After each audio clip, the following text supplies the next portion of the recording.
Selamat pagi student sekalian. Hari ini belajar kembali dengan Sir Arisman dan kita masuk pada topik yang baru tentang tugas-tugas gereja. Tugas kita sebagai anggota gereja. Kita masuk pada tugas yang pertama, yakni menguduskan. Nah, Katekismus Gereja Katolik merumuskan gereja sebagai himpunan orang-orang yang digerakkan untuk berkumpul oleh firman Allah, yakni berhimpun bersama untuk membentuk umat Allah dan yang diberi santapan dengan tubuh Kristus menjadi tubuh Kristus. Nomor 777. Eksistensi himpunan umat Allah ini diwujudkan secara lokal dalam hidup berparoki. Di dalam paroki inilah himpunan umat Allah mengambil bagian dan terlibat dalam menghidupkan peribadatan yang menguduskan liturgia, mengembangkan pewartaan gembira kerigma, menghadirkan dan membangun persekutuan koinonia, memajukan karya cinta kasih pelayanan diakonia, dan memberi kesaksian sebagai murid-murid Tuhan Yesus Kristus martiria. Untuk itu, para muridku sekalian, mari kita awali pembelajaran ini dengan doa.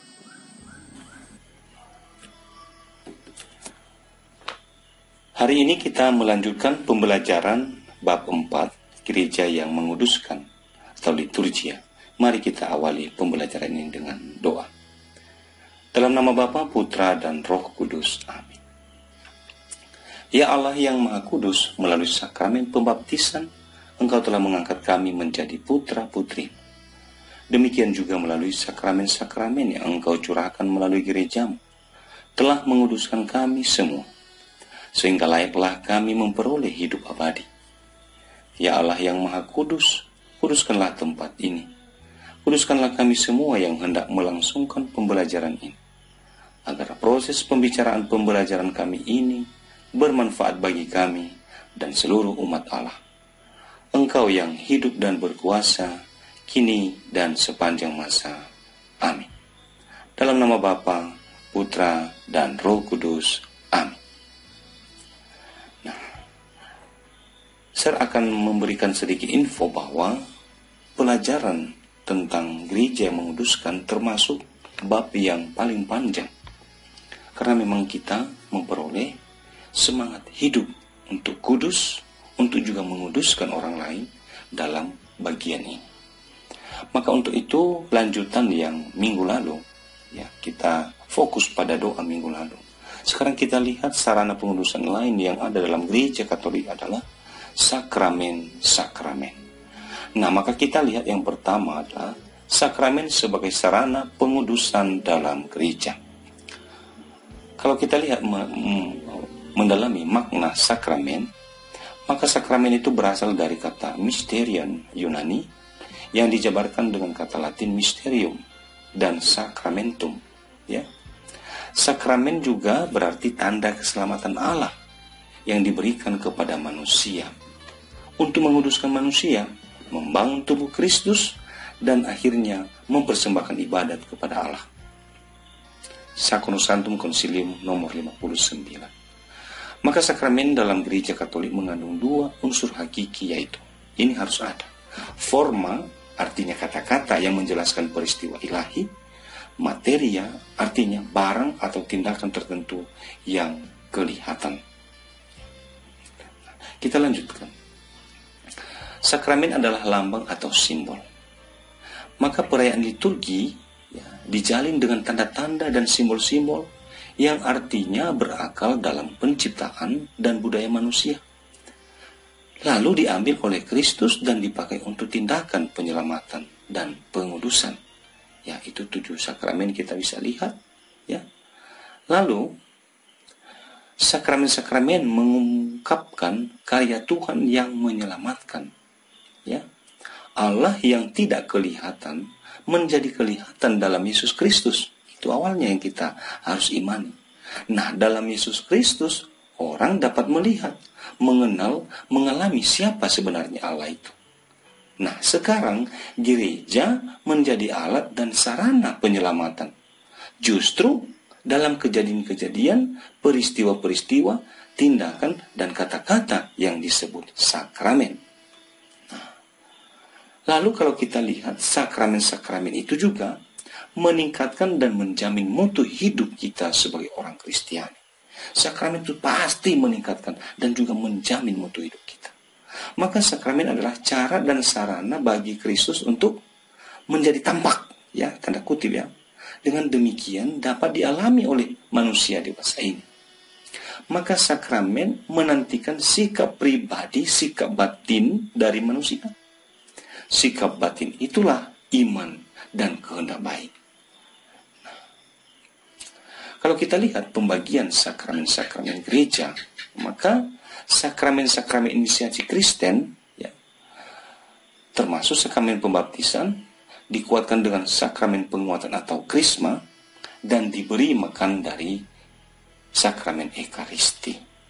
Itu kompendium KYK 251. Itu kelompok yang pertama. Kelompok yang kedua adalah sakramen-sakramen penyembuhan. Ya, ini bukan hanya penyembuhan fisik, tapi totalitas. Tobat dan pengurapan orang sakit. Ya, itu bisa dilihat nanti dari KYK 295 sampai KYK 1420, 1421, 1426. Ini sih di dalam dokumen. Yang penting kita pernah mendengar bahwa ada dokumen yang menyatakan itu. Dan dokumen ini bersumber dari teks kitab suci.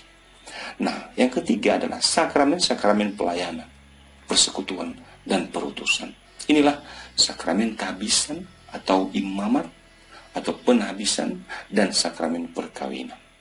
Nah, itu ada dokumennya. Nah, maka ada 7 sakramen kalau dikelompokkan. Pertama, pembaptisan atau permandian. Yang kedua, penguatan atau krisma. Yang ketiga adalah sakramen Ekaristi atau sering kita katakan misa.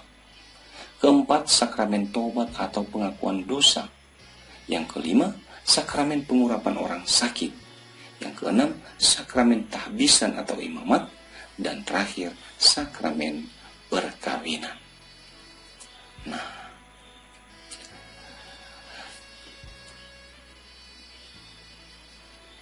kita melihat sekarang ya, ketujuh sakramen tadi adalah sarana pengudusan dalam gereja Katolik. Selain ya sakramen-sakramen tadi, nanti bisa didalami ya, ada dalam buku kita yang Serbagi di Edmodo. Ya, itu lebih lengkap. Tapi ini saya ambil inti-intinya supaya gampang kamu mengerti. Nah, setelah sakramen maka kita masuk ke sakramentali dan devosi-devosi dalam gereja Katolik. Nah, sakramentali itu berupa ibadat, ya, upacara, pemberkatan yang mirip dengan sakramen-sakramen. Ya, itu disebut sakramentali. Tapi bukan sakramen ya. Nah, sakramentali dan devosi ini sifatnya fakultatif. Ya, fakultatif dan pengayaan. Ya. Yang wajib adalah ibadah resmi. Itu yang tadi liturgi. Mulai dari doa hingga sakramen-sakramen. Nah, aneka ragam sakramentali, contohnya pemberkatan. Ada pemberkatan orang, ada juga benda. Ya, seperti suatu tempat usaha, makanan, ibu hamil. Ada juga pemberkatan dalam arti tahbisan rendah, yakni pentahbisan orang dan benda. Contoh, ya dalam gereja Katolik kita tahu petugas lektor, ya, pemberkatan benda atau tempat untuk keperluan liturgi. Apa itu?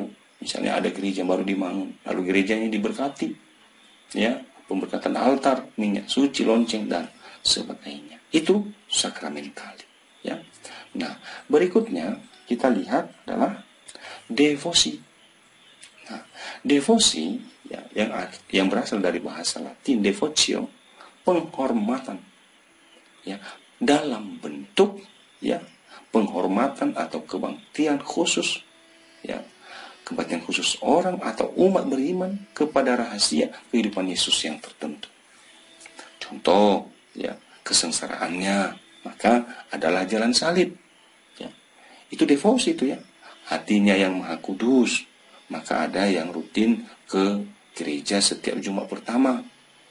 Sakramen maha kudus, ada orang yang bersembah sujud di bawah sakramen Maha Kudus yang disemayamkan bisa jadi di altar atau di tabernakel, ya, dan sebagainya.